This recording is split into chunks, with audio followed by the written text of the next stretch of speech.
Hey everybody, Dan here, and welcome to Dan's Boys and Toys channel. So this channel is dedicated to doing things not side hustle, not lawn service or pressure wash related. If you don't know what I'm talking about, I have a pretty good channel called Dan's Vlogs. I'll link to it up here. You can check that channel out if you're a mom or dad and you're looking to make some side hustle money, cutting grass, pressure washing, you got questions about weed killer, weed and feed, bleach, all the different things that we use outside of our homes. I got about 500 videos actually. I think the next video I put up will be my 500th video on that channel. So I welcome you to check that out. I hope to see you guys there, and if you do go there, send me a comment on one of my videos and say I'm here because of your toy channel. Alright? Also, if you're here on my toy channel because of my side hustle channel, let me know. Let me know that you got here because of that. But what we're going to do today is we're going to continue the little video series that I got going on with these little mini bikes. You know, the holidays are coming, and so a lot of parents are wondering what they're going to get for their kids and stuff like that. So I got a pretty good video up on this beast right here. This is the Coleman CT100U. It's like a little 2.5, 3 horsepower, 4-stroke motor. So oil goes on the bottom. Gas goes on the top just like a lawnmower.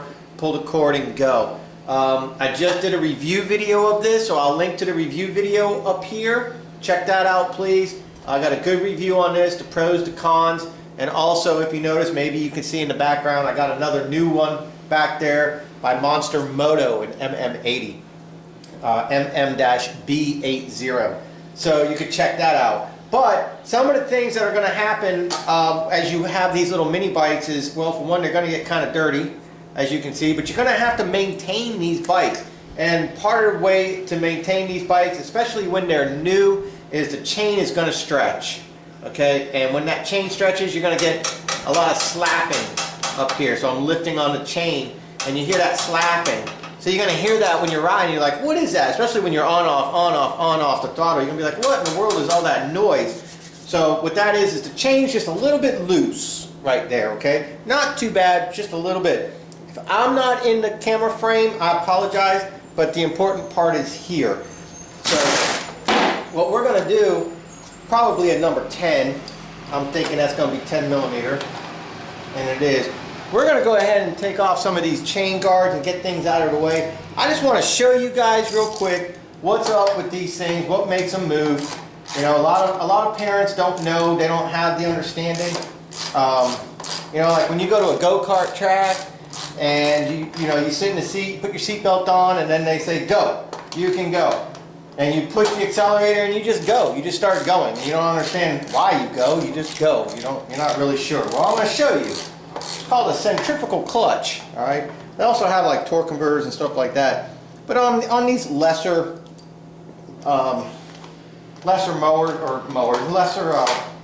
machines, little toys and stuff like that, you're just going to put a pretty inexpensive centrifugal clutch on here. And my extension's gone. I don't know where it's at. So let me show you what a centrifugal clutch is in relation to this chain guard, because it's good to know, besides just how to tighten the chain, but what you're actually tightening it on. And you know, I always say, knowing how something operates is half the battle to fixing it when it breaks. At least understand how it operates, and you might be able to fix it when it breaks. These chain guards are on here for a reason. I recommend you keep the chain guards on when you're dealing with, you know, a kid's toy. Alrighty, here we go. What we got here is called a centrifugal clutch. The way this works is there's little jaws inside here, little pads and stuff that are on a spring, and the spring holds everything in. Well, when you get on the accelerator, you speed up the shaft. Now this bell right here is stationary. Inside here it's spinning, and it's spinning at about 900 to 1000 RPM, say. That's your idle speed. These springs that are inside here, you might be able to see, are holding the shoes back. They're pulling the shoes back, and the shoes have weight to them. When you accelerate, the shaft, the crankshaft, goes faster, starts spinning faster.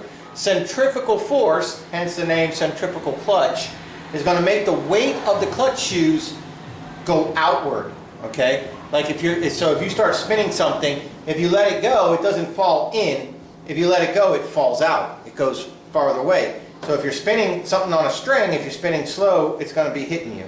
But as you start spinning fast, centrifugal force gets that thing spinning way out until you could throw it. And it keeps going. Centrifugal force spreads it out. Centrifugal force or centrifugal clutch spreads your clutch shoes out. The springs hold it in. That's how it can come to a stop. That's how you slow down your chain. The springs will pull the shoes in as the spinning slows down. As you give it acceleration, as you accelerate, the engine speeds up, the clutch shoes have weight, and they spread out on those springs. When they spread out, they then make contact on this drum out here, which will then start getting this drum to spin. So that's why when you get on your gas pedal on a go-kart or on something like this, you feel like and then it goes. That's because the shoes are starting to rub harder, engaged. And so as soon as it fully engages is when you really start going. Until then, you feel a little like vibration in the seat. Everything vibrates a little bit as the shoes start to make contact with these drums. So you could take the centrifugal clutch apart and you can replace those shoes, okay? That's not what this video is about. For the cost of doing that and the aggravation, you can get a brand new clutch where you take this bolt off right here and you pull this whole clutch off as an assembly, you slide a whole clutch on as an assembly, and you bolt it back down for like 25 bucks. Save you a whole lot of aggravation. But you can replace the shoes, you can replace the springs to different tension. If you're all into racing and stuff like that, you can dyno these motors, and you know that at 1500 RPM is where you want the clutch to engage, not before that, not after that. Then you can get springs and shoes that match to that RPM for centrifugal force and engage. I used to race go-karts back in the day. That was one way that we used to be able to get to jump on people, was to have your clutch tuned specifically. So as long as you're engaging still and it's pulling just fine, then you're fine. If it'll pull you up a hill, then you're fine. But if you start giving it fuel, giving the accelerator, and this thing won't pull you up in the hill, and the engine's like, whoa, then your clutch shoes are no longer catching on your drum out here. It's time to replace your clutch shoes, or whatever you want to call them, that come out.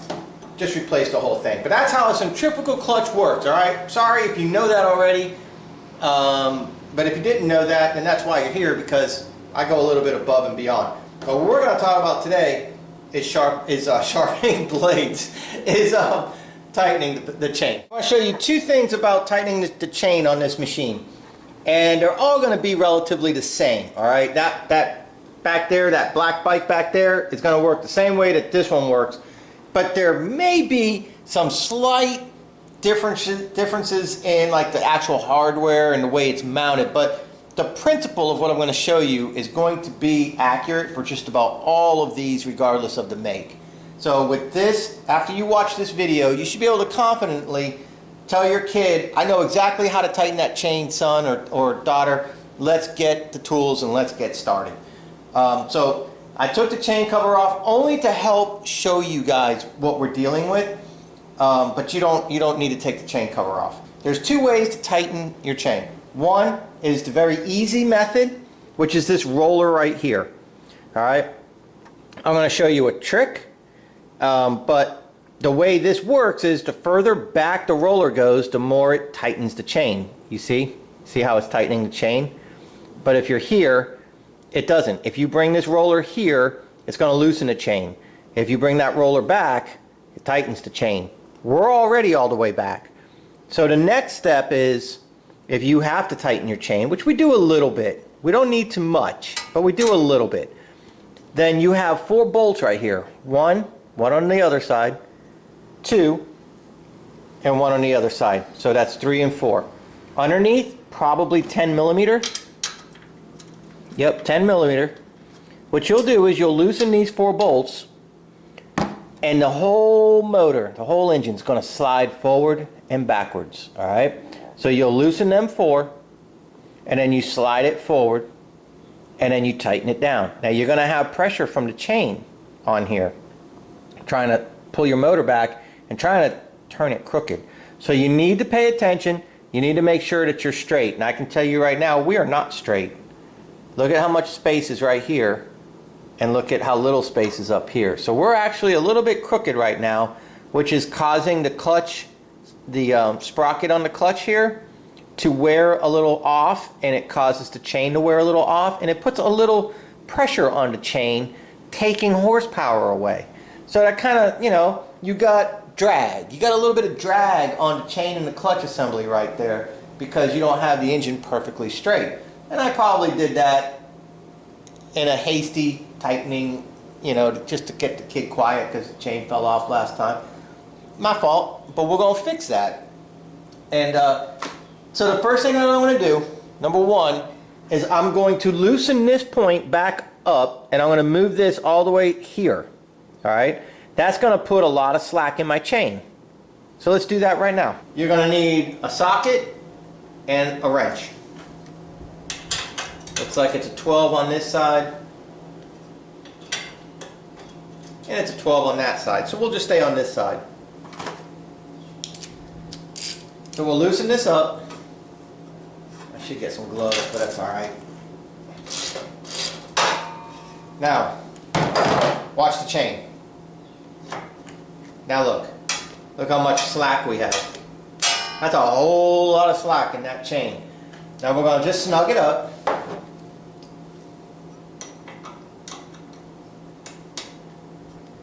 And metal will stretch, okay?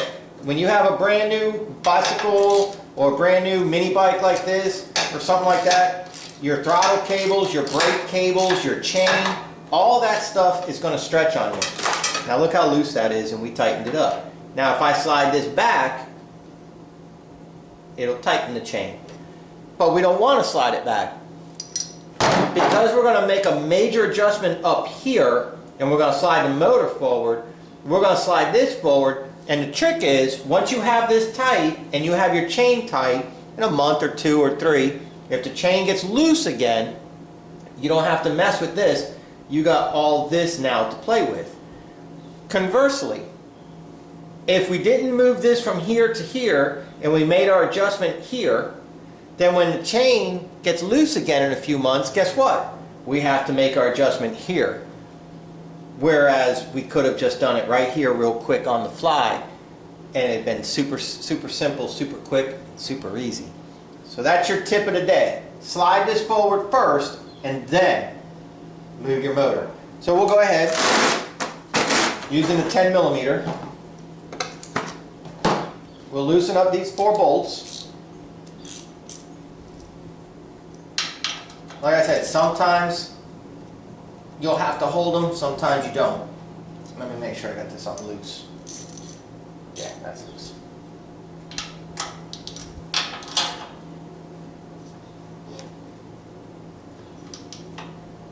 And now the last one. It's a number 10 on the bottom, and it's a 13 on the top.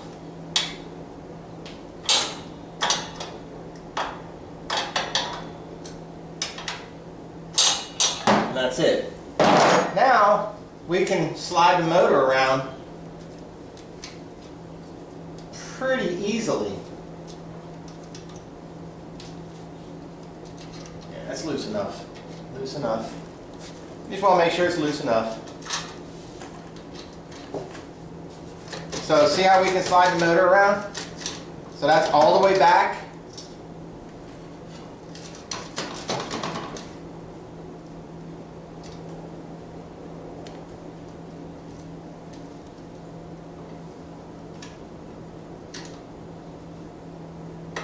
And that's all the way forward. And we're on the chain. We're pretty tight on the chain. So now, this is where you gotta be really careful, okay? I'm gonna let it go. But this is where I was saying you need to make sure that you come up straight. The chain is trying to pull the motor back. You need to make sure that you see what, even just my thumb, you wanna make sure that you're pulling this motor forward on the chain. And that lines it up pretty straight down there. Alright, so that's what I'm going to do, and then I'm going to tighten the bolts as I hold it in place. if I can, starting on the back side. See how the chain's moving? That little bit makes a difference. One other thing you could do is try to get leverage with something. Be careful, don't break anything, but if you want to try to stick something like a screwdriver in here and carefully use it to hold, to give you, to give you a little bit more grip, that's perfectly fine. If you have strong hands, you know, you mess around with tools and stuff a lot, then usually you don't have to mess around too much with anything. You can just use your hand and get it done. And there we go. So I'm going to try to do this, and hopefully it'll tighten down. And it won't. Let's see if I can get it started. If not, box end, put it on the nut, put the box end so it sits on here. Okay, that's holding the nut, and now when I turn, the box end, the wrench will hold the nut there as if somebody else is holding it there. The wrench will get stuck right there, and now I tighten this up. Sometimes you might want to use some leverage to help you out. If your hand's not strong enough to get it tight, whatever, you got too much slack in here, you can take a pipe, piece of wood, anything, and find a way to use leverage to help you out. Now that's nice and snug. Be careful, make sure you're straight. Tighten it up.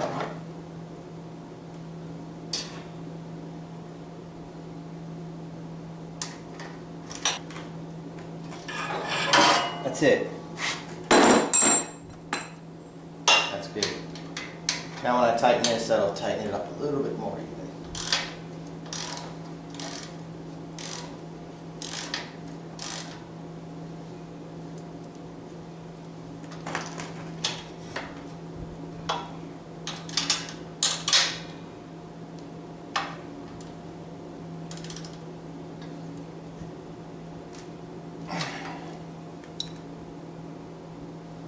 That's pretty tight. That might be too tight. But it's straight. No, it's not too tight. That's good. I think that's alright. We'll take it for a test ride to see. I think that's okay. So now we're just tightening up the rest of the bolts.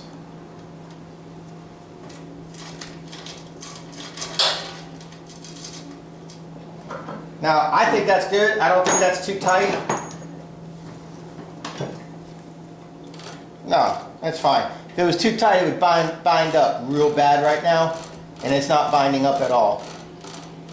So we're good. There's very little play in there, but that's fine. This is still relatively new. Now here's the deal. Like I said, now, in the future, this chain's going to start to get loose again.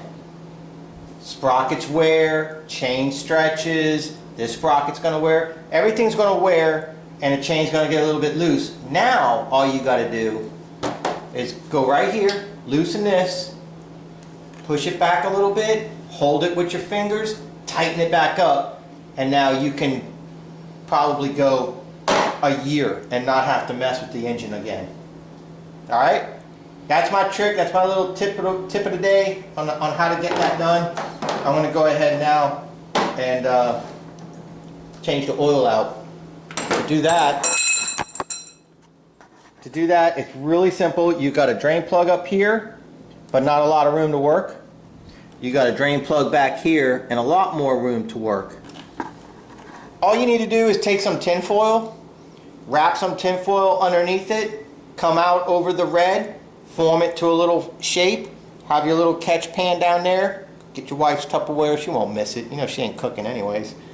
And brake torque on that nut. As soon as you pull the nut out, that little bolt out, the oil will flow, follow the tin foil right into your old lady's Tupperware down the road. All right, that's how you can do that right there. Close it back up and then fill your oil right here, 12 ounces.